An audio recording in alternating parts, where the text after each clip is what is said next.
Hey, what's up, y'all? Y'all good? I hope so. Y'all, let's get into episode 4 of His and Hers. This is a recap. If you haven't seen it, go ahead and hit the like button, click off, go watch, and then come back, okay? Because I'm about to tell you what happened. So, in episode 4, it opens up with Anna narrating, and she says, "We humans are capable of inflicting such misery, such cruelty, such pain, and yet the most dangerous thing we do is lie to others and ourselves."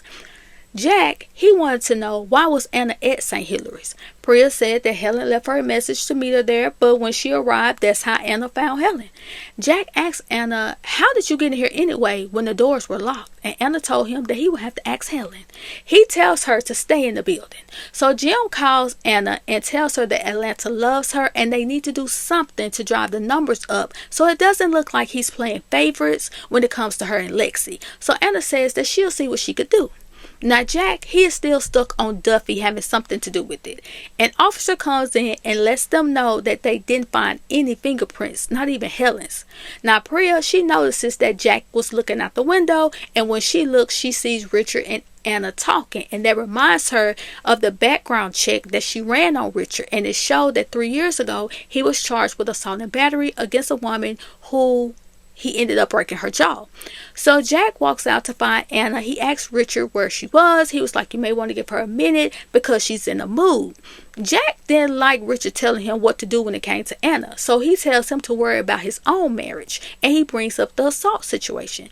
Then Jack sees Anna leaving, and Anna is on her way to talk to the mayor. She asks the mayor about having a town hall. He doesn't think it's a good idea, but Anna convinces him by saying if he doesn't tell his own story of Dahlonega, the internet will, and that will affect tourism. Now over at the morgue, the pathologist was examining Helen's body. Helen has the words liar written on her forehead, and there was also one of those friendship bracelets in her mouth. Priya said that the bracelet didn't look worn, it looked freshly made.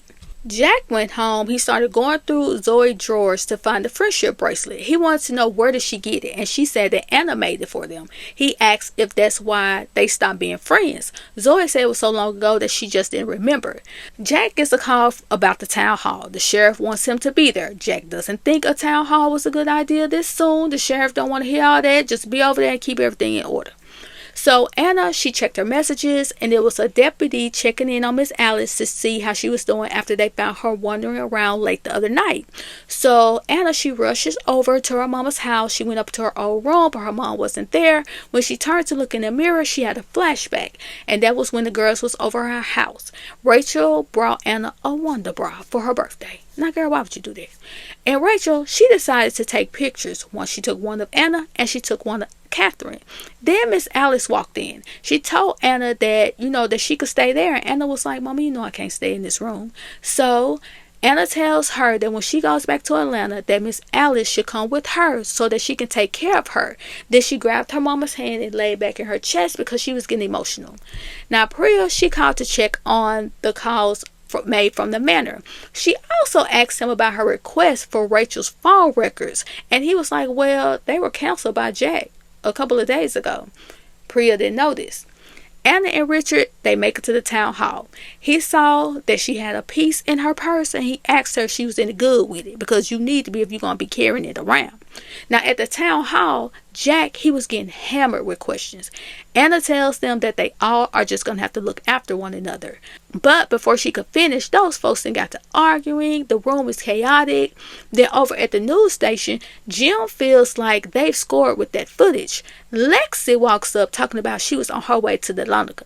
So after the town hall, Zoe was standing outside waiting for Anna to leave, and she asked her what was all that about. Zoe says that she hadn't talked to Rachel or Helen in years, and that folks always seem to underestimate her. And Anna was like, "You mean that folks underestimate what you're capable of?" But Anna tells her that she knows what she's capable of. Then she tells Zoe that she better get out of there because it wasn't safe. So then she checks her messages, and she sees the one from Jack asking if they could talk. So she texts him back and said that they could meet up. Lexi called Richard to let him know that she would be there in half an hour, and when she gets there, she interviews Duffy. He said that he was offering a $50,000 reward to anyone who had answers about what happened to Rachel and Helen. So Lexi calls Jim to look at the interview that she just did, and she wants him to see it as an exclamation point on the story that Anna did.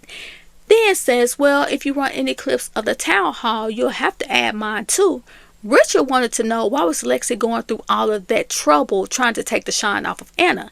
And Lexi said it was because Anna was after what was hers and she wasn't going to let it happen. So the pathologist called to let Priya know that the DNA samples were cross-contaminated. She said that she would let Jack know. Over there with Jack and Anna, they done met up, and he tells her that he know that she wasn't in Atlanta the night Rachel was unalived. He know that she saw them in the back of that truck. But he didn't hurt Rachel. She said, well, I didn't unalive her either, if that's what you're thinking. Anna didn't understand why Jack would risk compromising his own case. She felt like he should have just been honest and said, look, I don't know who unalived her, but I was sleeping with her. So Anna says, instead, Jack wanted to be the victim and the hero in his own case because that's what he does. Jack says he's sorry that she feels that way. Anna told him, well, that's usually what people say to make themselves feel better. She told him that he wasn't sorry for how she felt because in order for him to be sorry, he'd have to understand why she felt the way that she felt. So she brings up her telling him that she didn't feel right leaving their baby girl that night either. He said he carries that night with him too.